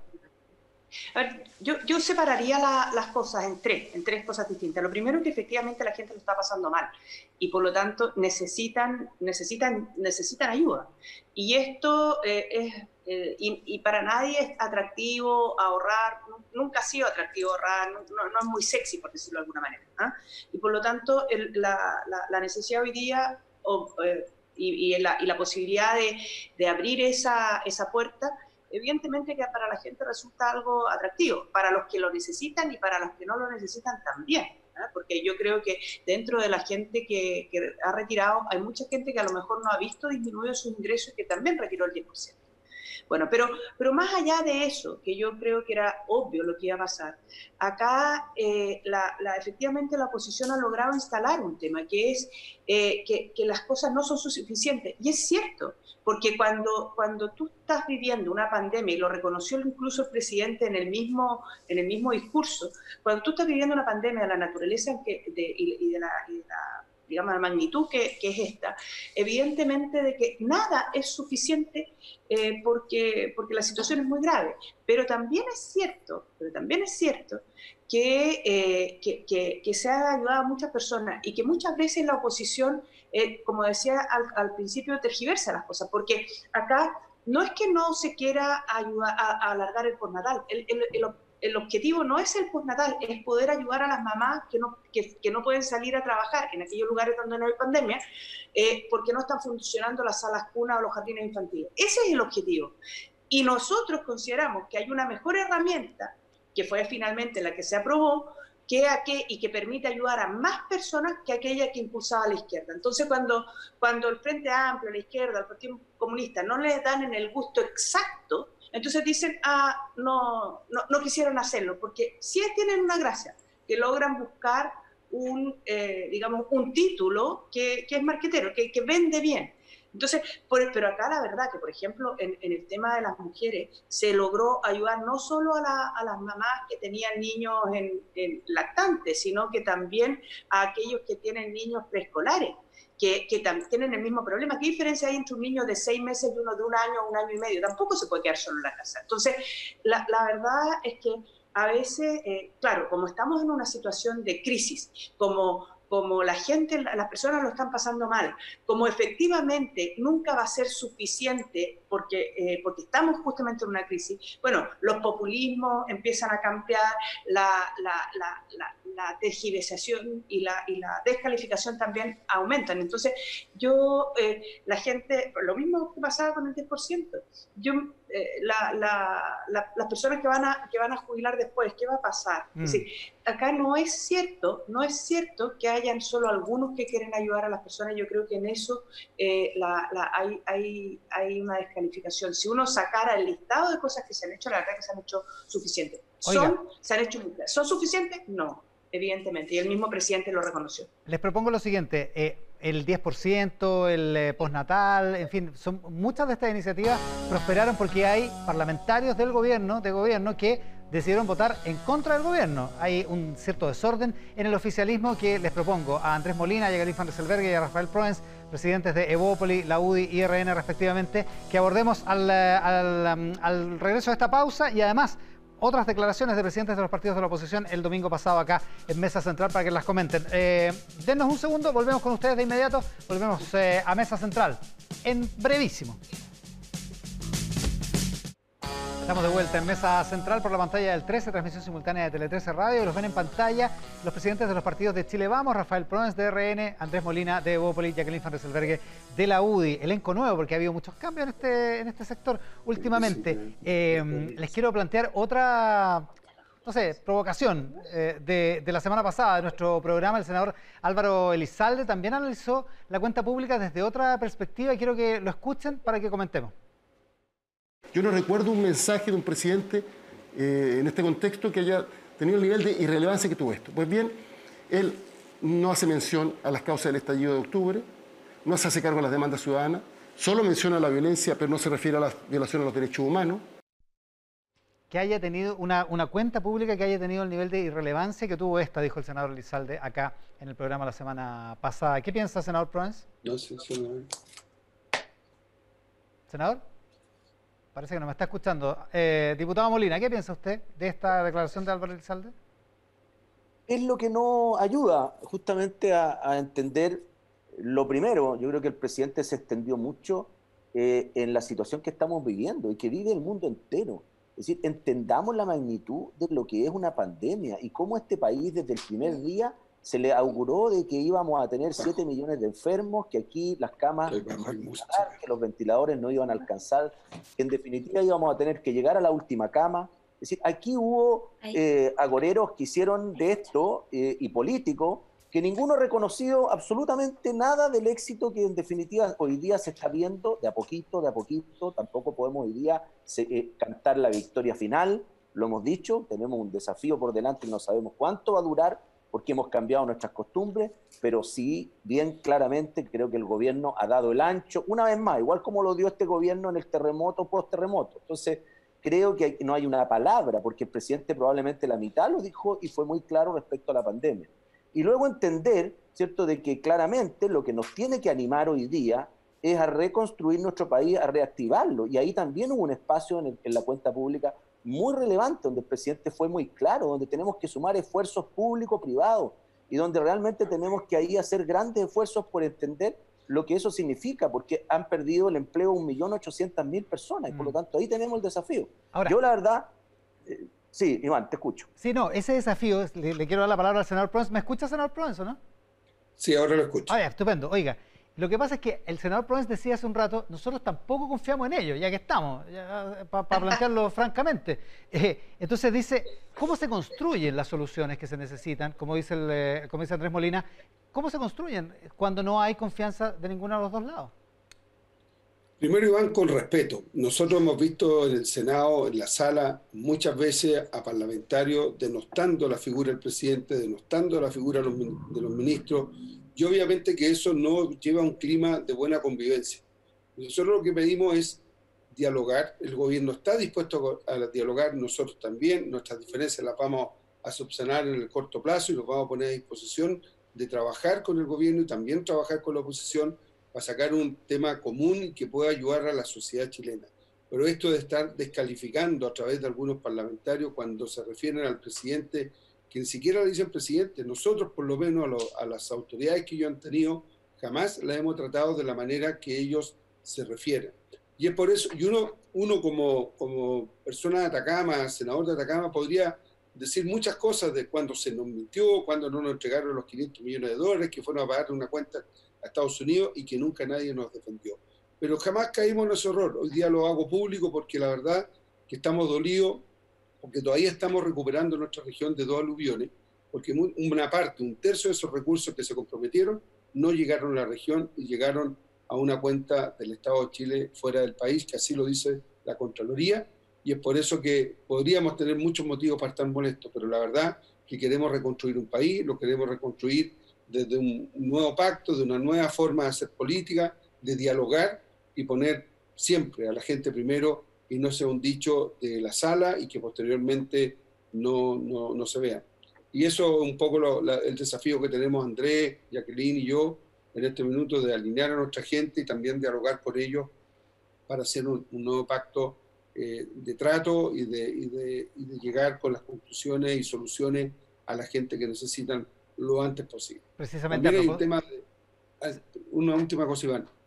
Por último, el Estado tiene que hacer un giro. Ya no podemos seguir con esta burocracia estatal cuando tenemos pandemia, cuando tenemos desastres naturales y un sinnúmero de cosas donde todo es burocracia. Y yo creo que ahí hay una tarea muy grande de todos los partidos de podernos preguntar qué tipo de Estado queremos, de qué agilidad, de qué grado de profesionalismo, porque lo requerimos para el siglo XXI y lo que viene para adelante. Ahora, antes de ir a la pausa, yo les decía que parte de los problemas que ha tenido el gobierno, que ha tenido la moneda, tienen que ver con el desorden al interior del oficialismo. De hecho, el elenco de esta entrevista es totalmente distinto o parcialmente distinto en buena parte, en 2/3 en la práctica, porque efectivamente ha habido cambios al interior de los partidos a partir de una crisis. El ahora senador Claudio Alvarado dice: cualquier gabinete hubiese tenido el mismo resultado. Lo hizo en una entrevista a Paula Valenzuela en T13.cl. Cualquier gabinete lo hubiera pasado porque el desorden, seamos francos, la votación en la Cámara de Diputados, la última votación ya fue el desbande nomás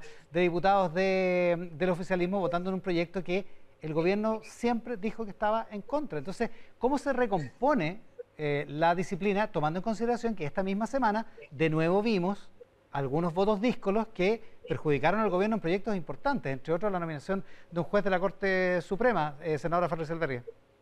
Sí, efectivamente, yo creo que es un hecho, una complicación mayor el hecho de que los parlamentarios de Chile Vamos se desordenen. Pero eso no es de ahora, y yo concuerdo con Claudio Alvarado, es decir, que es una situación que se dio fruto de una forma en que se había llevado la relación entre nosotros dentro de los mismos partidos y también de los partidos con el gobierno. Entonces, yo comparto, si la situación que había era porque al final del día hay parlamentarios que son de gobierno, que son de Chile Vamos, que tienen, ser de gobierno tiene algunos derechos, digamos, no sé si derechos, pero tiene algunas cosas que son... Tiene beneficios y tiene compromisos. Beneficios, por decirlo de alguna manera. Es que no quiero que se malentienda, por eso no quise ocupar esa palabra, pero en el fondo tú tienes cercanía con las autoridades, tienes comunidad de ideas, puedes ayudar, eres parte del equipo de gobierno. Pero eso también tiene ciertos deberes. Entonces, lo que no puede suceder es que hayan personas que tengan lo mejor de dos mundos, es decir, que sean de gobierno, pero tengan pero no tengan ningún deber por el hecho de ser de gobierno y se actúen como de oposición cuando les conviene. Entonces, esa situación yo creo que se venía arrastrando desde ya hace bastante tiempo. Yo creo que fue finalmente bien que hizo crisis en el tema del 10%, porque lo grave del 10%, yo creo que como política pública no era buena, como una manera de satisfacer la necesidad de la gente a lo mejor, pero podríamos haber buscado otra que no afectara el tema de las pensiones, que es la gran deuda de nuestra sociedad. Pero lo peor de todo no era eso, lo malo, lo que nosotros, era el camino que usó la oposición para poder llegar a eso. Es decir, ¿saben qué? Acá el quórum mínimo que aquí se necesita es 3/5, que es un quórum bastante bajo, porque hay ciertas materias, para que la gente que nos está escuchando sepa, que se necesita que sean aprobadas por un alto número de personas, de parlamentarios. ¿Por qué? Porque son materias que afectan el futuro del país y por lo tanto se requieren que hayan consensos. Bueno, eso la oposición por una mayoría circunstancial lo bajó. Y lo va a bajar con un montón de otras cosas. Porque había parlamentarios oficialistas disponibles, porque si no, no. Sí, si no, no lo logra. Exactamente. Por eso es lo que te digo. Así que nosotros lo que nos encontramos más grave es que hayan habido parlamentarios nuestros que se prestaron para validar con su voto esa triquiñuela de la izquierda, más allá del tema de fondo. Diputado Perdón, senadora, que le quiero preguntar al diputado Andrés Molina, ¿no temen en Chile Vamos que a raíz de la discusión del impuesto a los superricos que va a comenzar la próxima semana, vuelva a pasar lo mismo al interior de Chile Vamos con algunos parlamentarios que pueden sentirse tentados a apoyar una idea que el gobierno ya ha empezado a criticar? Mira, esta es una situación en la cual nosotros es muy probable que la vivamos nuevamente. Yo creo que lo que sí es importante es que seamos capaces como gobierno de anticiparnos y al mismo tiempo nosotros, ¿cierto?, los presidentes y los jefes de bancada, también de conocer, ¿cierto?, previamente de qué es lo que están pensando nuestros diputados. Y en definitiva poder consensuar una alternativa en este caso y consensuar lo que significa en la práctica, por ejemplo, medidas como esa, donde mucha gente ya hoy día, ayer, ya sacaron sus platas para afuera, y Chile entonces hoy día ya no es, y lo decía yo en una intervención esta semana en el Parlamento, que tenemos una misión clara hoy día de poder darle tranquilidad a los emprendedores, a los empresarios, porque son ellos los que nos van a ayudar a salir adelante en la tarea que tenemos. Y si hoy día le estamos entregando, ¿cierto?, incertezas jurídicas, le estamos entregando preocupaciones porque vemos discursos tan incendiarios como decir, por ejemplo, si no se aprueba el 10% va a ser el segundo estallido 2.0. Entonces estamos en una situación muy delicada porque nosotros no podemos entregar ese tipo de mensaje. Y yo espero aquí dos cosas. Espero que no les pase, y en esto lo que sucedía era que el jefe de bancada muchas veces a 3 minutos no le contestaban el celular al jefe de bancada y no le decían hasta el último minuto que tenía 3 o 4 diputados que claramente no iban a ir por la galería. Estaban siendo muchos de ellos presionados, muchos de ellos también tienen votaciones de proporción muy bajita y por lo tanto tienen que en alguna medida reaccionar frente a la gente que dice que votó por ellos. Entonces hay una situación hoy día en este sistema proporcional que nosotros también esperamos achicar el número de diputados, cosa que a la izquierda, al Frente Amplio, nadie quiere pasar de 155 a 134, porque claramente hoy día tenemos personas que están ahí y que tienen muy bajos porcentajes y que hoy día necesitan ser conocidos. Para ser conocidos tienen que golpear al socio, tienen que golpear justamente al gobierno, porque de esa manera salen en la tele y los van a ir a entrevistar todo el tiempo, porque esa es la única manera de ser conocidos hoy día. Oiga, a propósito de lo que decía el diputado Molina, senador Proens, a propósito de llamar por teléfono y que no le contesten el teléfono, esta semana el senador Sandón estuvo inubicable en un momento de la semana y se le cayó al gobierno su nominado a la Corte Suprema. Fue una de las derrotas duras de esta semana para la moneda. ¿Qué pasó exactamente ahí y qué opina usted del hecho de que el voto del senador Sandón, que no estuvo, digamos, que no dio con el quórum de 29 votos que se necesitaba para eso? Bueno, primero lamentar no poder nominar a la persona que proponía el gobierno, porque cumplía con todos los requisitos, era un hombre que había hecho una tremenda carrera judicial en regiones, no tanto en el nivel central, o sea, tenía todo para poder ser. Y lamentablemente, yo fui uno de los que también llamé al senador Sandón para poderlo ubicar y que votara ese día. Sin embargo, no fue posible.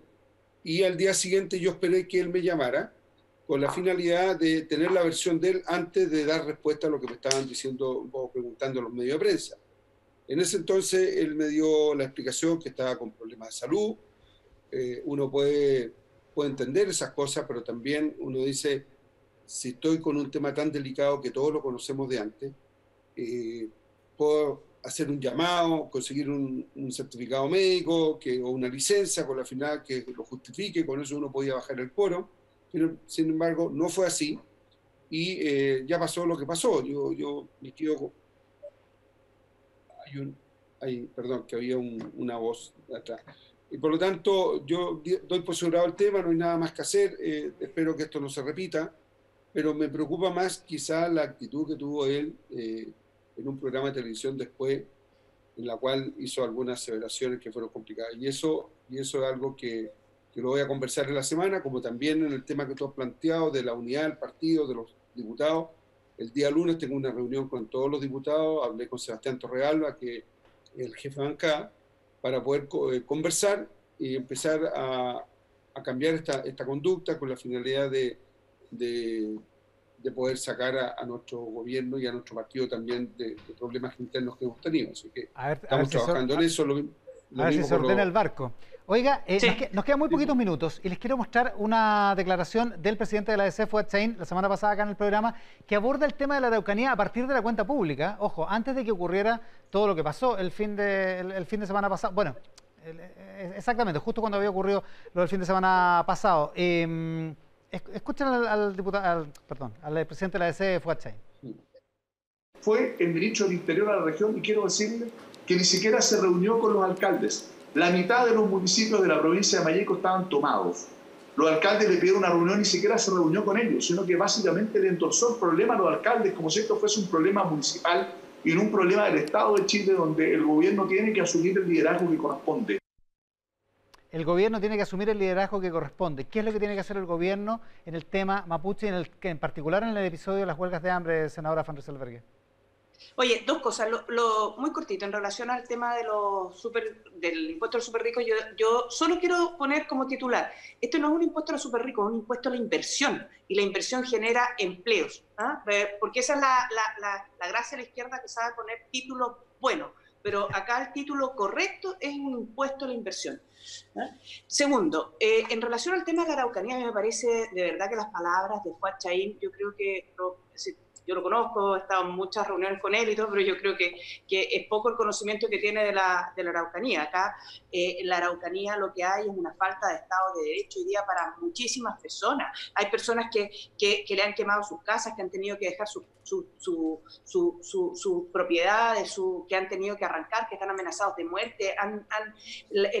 Hay allí una violencia terrorista, y me parece que el hecho que el ministro del Interior, Víctor Pérez, haya ido allá, haya enfrentado la situación, haya dicho que en Chile no existen presos políticos, porque es verdad, no existen. Acá las personas que están detenidas, están detenidas porque cometieron homicidios, porque robaron, porque mataron comuneros mapuches, mataron al matrimonio Luxinger, porque han sido detenidos con armamento, porte ilegal de armas, de armamento pesado, así, es cosa de ver las redes sociales. Entonces, a mí me parece que acá hay que tratar de separar las dos cosas. Y a mí me gustaría, mucho más que estas declaraciones un poco destempladas de Fuad, que pudiese condenar fuertemente la violencia y aislar a estos grupos terroristas, y que su partido entregara las herramientas legislativas para poder perseguir penalmente a estas personas que son verdaderos terroristas. ¿Ah? En un porque minuto, no lo hacen. En un minuto, Andrés Molina, usted que fue intendente además de la zona, ¿qué es lo que tiene que hacer el gobierno en este asunto? A ver, yo creo que aquí tenemos otro ejemplo donde hay que trabajar unidos. Yo creo que llegó el momento, tenemos una gran oportunidad ahora, pero que quiero ser muy claro. Todos, y aquí la derecha y la izquierda y el centro y todo el espectro político tiene muy claro que hay que avanzar en una agenda que lleva compromisos hace rato, que se comprometieron en el gobierno anterior, incluso en el propio primer discurso de la presidenta Bachelet, le iba a dar características de ministro al señor de la CONADI, al director, que iba a sacar el reconocimiento constitucional, que iba a crear el Consejo Pueblo, después se dio cuenta que había que consultar, y al final nada de eso ha avanzado. Todos tenemos conciencia que debemos avanzar en representación política cada vez más para que tengamos realmente personas para poder interlocutar con personas elegidas en democracia. Lo que hay hoy día es creer que este grupo de personas, la gran mayoría violentos, ¿cierto?, que en definitiva han hecho actos, sean ellos los interlocutores. Eso estamos equivocados, el NIT estamos equivocados con el interlocutor, claramente. Pero por otro lado, quiero decir muy claramente que el Estado de Derecho hoy día no da para más. Está hoy día, la verdad, muy, muy deteriorado. Y esto significa que tenemos que avanzar en legislaciones que, como las que pasó hace 2 semanas atrás, donde el propio robo de madera no hayan tenido es decir, hayan votado en contra de legislar solamente, ¿cierto? El robo de madera, que es prácticamente uno de los focos y de las fuentes de recursos para este tipo de delitos. Y por otro lado, indicaciones que para agravar y que no sea solo una falta el tema de la usurpación, si este tema de las tomas de los municipios y donde son los alcaldes los que tienen que pedir el desalojo, quiero dejarlo claro también, claramente, y por lo tanto resulta que no es falta, ni siquiera se va para su casa, ni siquiera lo detienen, nada. Entonces, esto está pasando en las instituciones públicas, en predios agrícolas, etcétera, y por lo tanto tenemos que ponerle un agravante. Y por otro lado, la ley de inteligencia la tenemos ahí esperando. Entonces, si la izquierda quiere avanzar solamente en los temas de Consejo Pueblo, que no avanzó en su gobierno, y ahora entonces, no, lo que tenemos que hacer es avanzar en los dos frentes, y ese es el llamado. Y vamos a conocer quiénes queremos avanzar en los dos frentes, y no poniéndole nombre, porque aquí los robos de madera, no me diga que solamente gente mapuche, sé que hay, el robo de madera es una estructura que son más de $1 que son importantísimos. Se nos quedan hartos temas, podríamos haber seguido conversando mucho más rato. Les agradezco muchísimo, ya nos dio la hora. Tenemos que ir a las noticias con Jacqueline Van Rysselberghe, Andrés Molina y Rafael Proens, presidentes de la UDI, Evópoli y Renovación Nacional. Muchísimas gracias por la gentileza de conectarse con nosotros en Mesa Central. Buenas tardes. No, gracias a ustedes. Buenas tardes. 1 de la tarde con 3 minutos, si mi vista no me engaña, y estamos terminando esta edición de Mesa Central que transmitimos por el 13 y por Tele 13 Radio y todas nuestras plataformas. Que tengan un estupendo domingo. Viene Alfonso Concha con las noticias en Tele 13 tarde. Muchas gracias por estar ahí.